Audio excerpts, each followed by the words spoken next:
So yun po, mga ka-Texas, update lang po tayo sa ating mga alagang sisiw na pumisa sa kusina. Ito po yung tatlong sisiw na Texas, malalakas po sila. At ito naman po yung ating bibe, medyo malakas na po siya. Relax na relax. Bali okay po siyang hindi mo napakainin kasi may pondo po yan sa katawan, may taba po sila sa kanilang tiyan. Papakita ko po sa inyo kung gaano siya kalakas. Ayan, sisimula na po siyang lumakad. Ang cute. Bukas po siguro lalakad na po siya, pero nagsisimula na po siyang lumakad.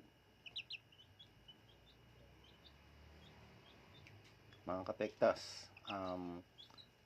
bigyan po natin siya ng pangalan. Ano po kaya magandang pangalan sa kanya? So yun lang po, magandang umaga at maraming salamat po. God bless po. Salamat.